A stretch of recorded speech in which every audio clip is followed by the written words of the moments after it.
Welcome to the Expert Edge. This is the show where we bring on experts in their fields of health and wellness practice and hear their stories and learn what they see working in the field of diabetes reversal and prevention and related topics, which is what we're going today. So I am really happy to introduce today's expert, Artinces Deponai. Welcome. Hi, thank you for having me. Excited to be here. Oh, I'm excited you're here too. Artinces is the founder of Essence and Bloom. That's a woman's well-being platform, redefining nourishment, self-trust, and reconnection. She has a background in plant-based culinary education and is known for her passion for health and well-being. And as we talk about dealing with prediabetes and metabolic syndrome and diabetes here, one of the things we haven't talked a lot about is how does this affect not just our insides, like hormonal balance, PCOS, but then how does that also affect things like our skin and our hair and all these like other aspects? And so we're going to dive into some of those today. We'll go wherever Artinces wants to go with that topic. But before we dive in, can you tell us, how did you get started with your interest in health and lifestyle? Yeah, I was a trained dancer, and I wanted to fit a body type that I was never going to ever be. So I want to say I started off with a very unhealthy viewpoint of body and the way I looked at it and how I treated myself. In my first year of college, I had some of the worst cramps ever. I could not stand. I would vomit. I was in so much pain. I didn't understand what was going on. I had to dance. I had to go to class and audition. It was just not fun. Something told me, I'm like, okay, we're going to start doing yoga. And so I was doing a little bit of yoga in high school, but I really got into it in college. And I started pairing that. I was already vegetarian, by the way. But then I ran into like some raw vegans who did not believe in cooking their food. And I also learned a lot about the importance of food in our lives and how that can make a big difference.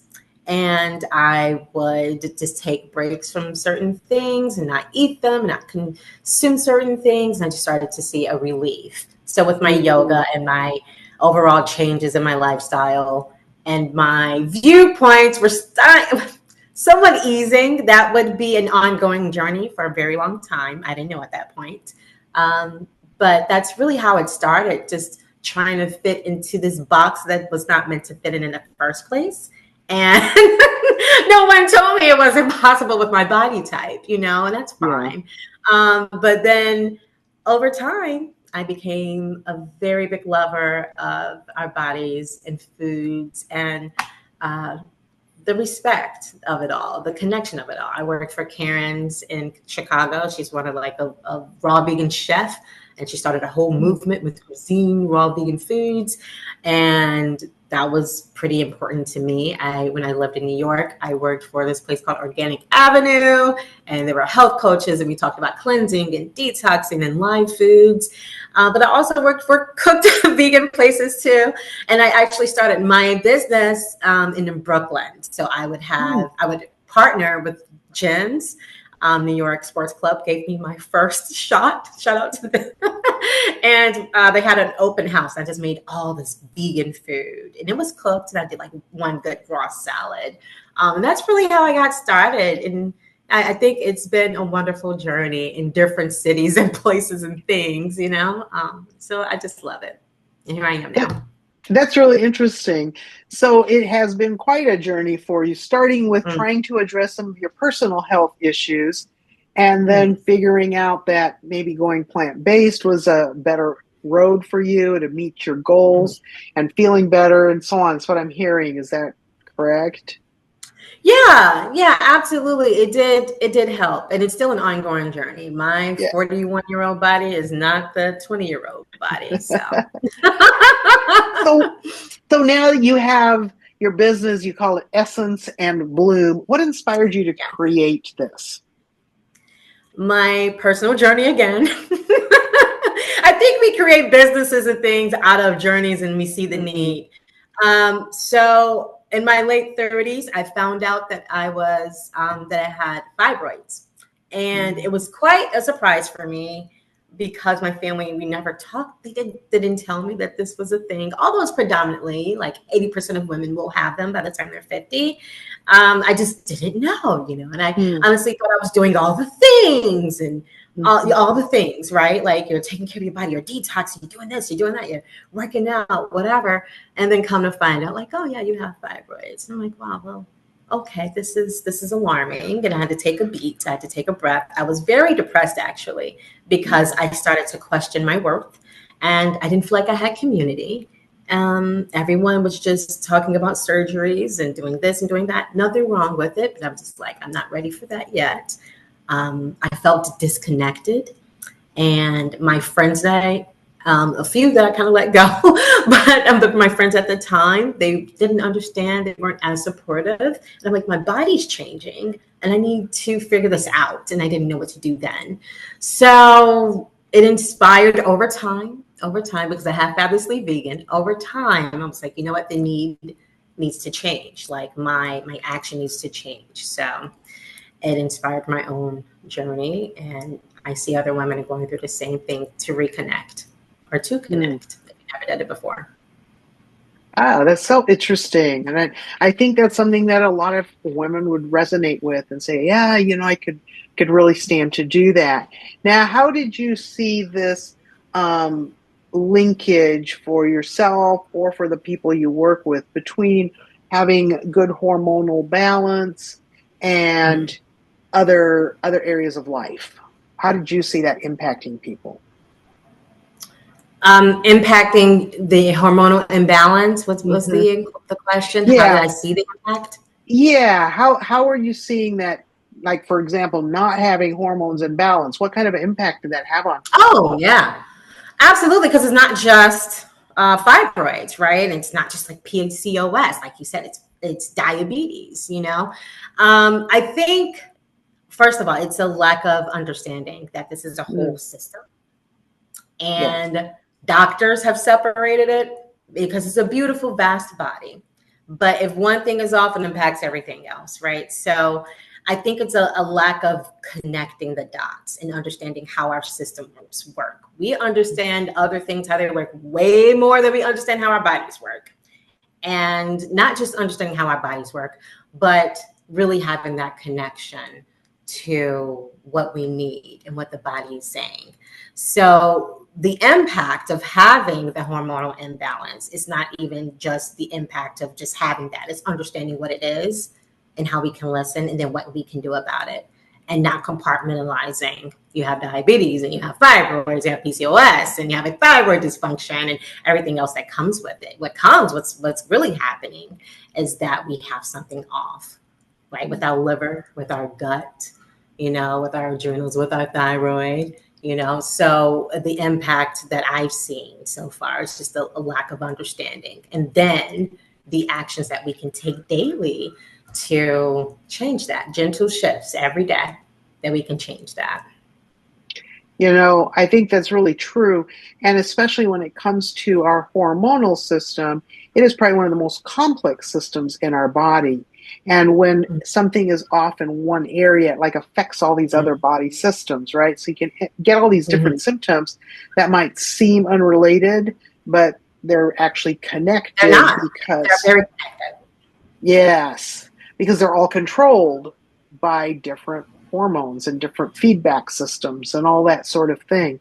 And I think that especially women that are dealing with blood sugar issues often are also experiencing other hormonal imbalances. It's like not uncommon for someone to have PCOS or to have Hashimoto's, a thyroid issue in combination with these metabolic issues. And so, being aware of them, like you're bringing out, I think is very important for women to pay attention to. And if someone that's listening to us right now is maybe feeling tired or off balance or not sure where to start even investigating this, what would you tell her? Well, I think that depends. I think I believe because we're not a one size fit all kind of deal. Like we're all bio individuals. Our bodies and our systems, although we can say like this is what the liver does, this is what this do, and whatever, it's very unique. As unique as your own like thumbprint, in my opinion. Not a doctor here, but I believe in honoring those systems. So before we can do anything, I believe in sitting down with yourself and start to document what is happening.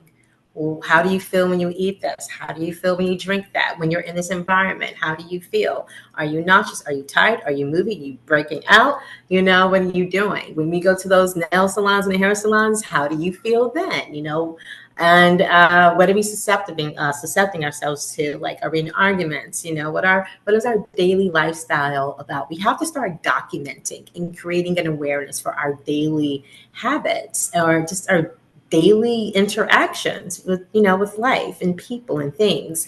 So that's what I say. I'm like, start there. Let's see what's going on there. In the meantime, also, if you have insurance, you go see the doctor, get your labs done. I'm always going to recommend that, so you can be in the know. What are your levels? So you don't guess, you know, you test. And maybe finding some peace with that. But I also just believe in reconnecting, because even the tests sometimes miss it. I went to the doctor once. I was going through some stress. My granny passed away. She was like my bestie. It was very like left field, and I did not take that well. And shortly after, I found out I had fibroids. So stress would do something to you. I'm not saying the stress causes it. I'm just saying stress does hurt your liver, and it hurts your mental and affects your adrenals. Okay. So, you know, because cortisol. So I'm going to say, get in touch with yourself and how you're feeling. Document that. So when you go to the doctor, you can say, hey, this is what has been going on. I've been watching, I've been paying attention. I think that's the best thing you can do to arm yourself.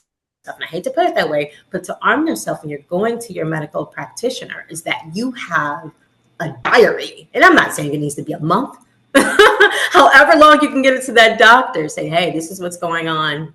Can we please look into this? And sometimes you can get dismissed. So I always push back. But that's what I recommend: sitting down, documenting everything, getting in touch with yourself, understanding what the body needs. It's shown up for you all this time. Now it's time for you to listen to it. You know, I think that's a great idea, because many women are very wrapped up in like taking care of their families, taking care of their children, and aren't really paying much attention to how they feel, either emotionally or physically. And having those kinds of notes about how you felt, especially in relationship to other things that are going on in your life, whether it's emotional, psychological, or physical, can really help your care provider to understand what's going on with you more than if you go in and then you just have like kind of these vague symptoms. Well, it's been going on for a while. I don't really know how long. Or, you know, if you don't have some details, it can make it so hard for them to play detective and figure out what's going on with you. And so you talked about how important it was for women to reconnect, as you said. I'd like you to dive into that term a little bit. What do you mean by reconnect? I mean by listening. I mean by taking a beat. There's power in pause. Whether society says like you can do it or not, sometimes you got to give yourself permission and not wait for someone else to give you permission to be like, okay, wait, this needs to stop. And how that pause can happen in someone's life is different from another. A pause can be 3 minutes a day where you're just there and you're doing a body scan, you're checking yourself. Let me connect with my breath. The breath is powerful. The breath is something that allows us to center ourselves and bring ourselves inward and always working outward. So I believe, and science supports this because I love science, but I believe when we center ourselves and we do a body scan to recheck, okay, this is how I'm feeling. It's not about even avoiding the feelings. It's not even avoiding where you're feeling it. It's just about a check-in. I feel you. I see you. I hear you. Thank you. Okay. And you will receive something. You will feel something. And I think that comes with practice over time. It's not a rushing moment. You know, it just takes a few seconds, even if you don't have 3, 5, 10 minutes. And some people say, oh, that's just meditation. It's not. It's a body scan. You're just checking in. Ask yourself the question and just sit for a little bit. Close it out. I don't care if you got children. Okay, give me a few minutes. Just give me, talk to the partner. I need some help. Go to when they're at school, you know, even if you're just in the bathroom and you're on the toilet. Okay, I just need a few more. And if that is your space, that is your space. Just make time. Just make sure you make time for yourself, because as one of you only get that one body. So I believe in starting with that pause, but just checking in with yourself. And then yes, the documentation comes with it, but it's like you're learning yourself again.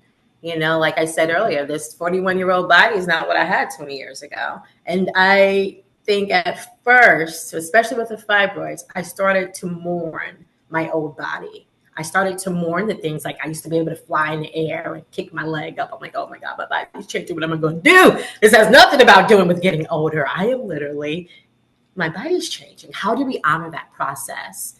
And I think it's all about our reframe, because it's a blessing, to get older. So yeah, you're going to start centering yourself in the simplest way possible. Make it simple. And then you build from there. I think that's a really interesting concept that people really need to pay attention to, is learning how to slow down long enough to see what they're feeling in their bodies, because sometimes our bodies like try to tell us things, and if we don't pay attention, it'll start to yell. And by that time, yes, it gets louder.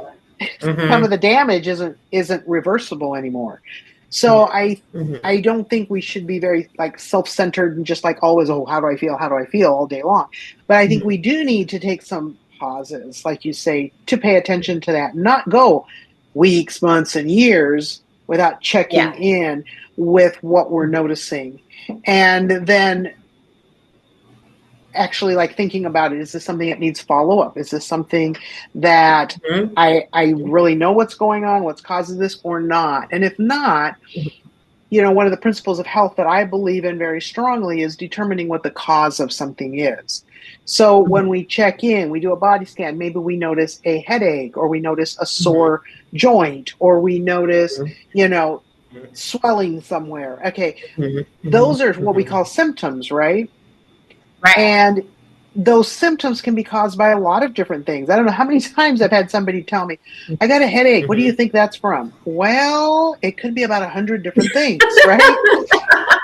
So one of the simplest is dehydration. Are you dehydrated? Like, have you had your 10 glasses of water today? And if not, try that. I remember we had a neighbor once who was complaining because every weekend he would get a headache. And it never bothered him during the week, but every weekend he had a headache. And one day we were talking about that, and I was like, so do you drink water when you're at work? He's a general contractor. And he's like, yeah, I always have my water bottle with me, and I'm drinking all day long. And I was like, okay, then what happens on the weekend? And he started thinking about it, and he's like, well, on the weekend, I have a different routine. Like, I go to church. No, my water bottle's not with me. And he says, and I'm always getting that headache right in the middle of the sermon. So I suggested, I was like, hey, why don't you grab a water bottle and intentionally make sure you're drinking on the weekend? And as soon as he started doing that, his headaches disappeared. Now, that's a simple reason for a headache. That's a simple. But a lot of people are dehydrated, though. So it is. It's common. Yeah. But on the other hand, if you drink your water or do something simple and the headache's still there, like, don't ignore it. Because headaches could also be the symptom of something like a brain tumor. And there's some things in between, right? So it could be something very serious. Hormonal imbalance. For sure. Especially migraine. I didn't. Yeah, like I haven't had migraines in forever. Then I remember the first time I had like a headache with my hormones. I was like, wait, what is this headache deal? I don't get headaches. I was freaking out because I was like, wait, we don't do this. So I had to bring it back in.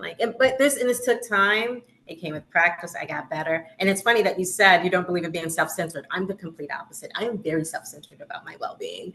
In the beginning, my friends were like, let's go out. Let me know we're drinking, we're doing this. I'm like, oh, I don't do these things anymore. I need my rest. I need to make sure I have my lemon water in the morning. I'm going to eat my fruits and vegetables. I'm going to mind my business. I was so self-centered. And the friends that got it, we're still friends. And the friends that was like, oh my God, she's, not showing up in that way anymore. It's okay. It's all good. Reasons, seasons, and lifetime. So whatever. things do change. And as we change, if Yeah. we keep people informed, let them know where we Yeah. are now, what are the things that are really supportive, I think that can be really helpful. Um, Yeah. one other thing that I wanted to ask you about before we go to your free gift. If someone has suffered from burnout or from hormonal imbalances, and so it has really kind of thrown them for a loop, and maybe they're like, this body is really giving out on me, I'm not sure I can trust it anymore. Mm. How do you rebuild that positive relationship with your body? I think everyone wants to hear this thing that, you can quickly do a reset. And I am against the reset culture right now. Like years ago, I was saying, let's reset, let's do a detox, let's do all these things. Going back to slowing down, giving yourself permission to slow down, giving yourself permission to believe that you're whole and you don't need fixed. That okay, we just got to find our rhythm again in this part of our lives. And seeing that this part of our lives is a blessing, even when it's hard, because it's speaking to us. Now, what if your body didn't speak to you? Then what? You wouldn't know. You wouldn't know that it was maybe not in harmony. I'm going to say, don't give up faith, don't give up hope.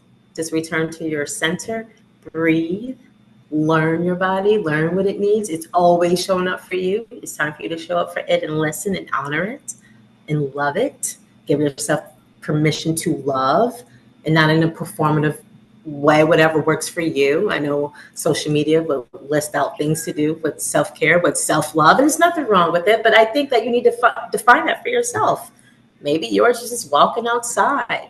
But I do have like a simple framework that helped me, and this is what I teach or help my clients, coach my clients with. You pause, you take a break, you connect, you get your rest, you move your body. If your body can lift some weights, but move your body for the lymphatic system, for the drainage, so the estrogen and everything else can move. Movement is important. It's helpful for the weight. Okay. Yeah. Food. I've been vegan forever because I am an animal rights activist. But outside of that, plants, fruits, and vegetables have minerals, micronutrients, and vitamins that are not found in animal-based proteins. That's right. Period. If you're not consuming fruits and vegetables, what are you doing? So Totally agree with that. we have to incorporate that. Like it's important to hydrate with water. It's important to hyper-nourish with fruits and vegetables because they have a certain molecular structure that's not found in anything else. And some are more dense and more powerful than others. So that's pretty much what it is. And speak well of yourself. Believe and speak well of yourself because science shows how we think and how we feel matters in the body. And it responds to that. And that takes time, right? Because you feel like that trust is gone. What is up? I feel like someone or something betrayed me. So that trust is gone. You're trying to find it again. But it's not something that just you can turn the switch and it's like, boop, it's there. This takes time. It takes practice. It takes belief. And it takes you showing up. And I don't know if people want to hear that, but that's what it is. That's what it is. And that's what my coaching offers. It's that you're not by yourself. You have someone with you in the journey because it can be very lonely. There you go. And so I think that as we do that, we realize that we are valuable. I believe as a Christian that God showed us how much we are worth by the way he valued us. And so we do have a responsibility to take care of ourselves in every way. And our mind and our body are so connected, we cannot separate them. And so I love what you were saying about really making sure that our thoughts that support growth, that support health, that support telling the truth to ourselves. Because a lot of times the things that make us sick are telling ourselves lies. There are many things. Or things that hurt us, right? Or just thinking the things that are so negative, like some of the best brain doctors are like, don't believe everything you think. Just if you have a negative thought, get it out of there because it's registering, honey, and it's going to show up. So we have to check that. We do. We absolutely do. And I know that you have a free gift for us as well. The link for that gift is going to be on the page where you're watching this video, in the description below the video. But tell us, what are people going to get when they click on that link? Yeah, so this one is actually an introduction to like a 7-day program where it's very gentle shifts and the check-ins with yourself, with your foods, how you're feeling. Are you hydrated? Did you get your rest? Are you joyful? Are you not? There's no shame. It's about checking in with self so you can build a relationship with yourself.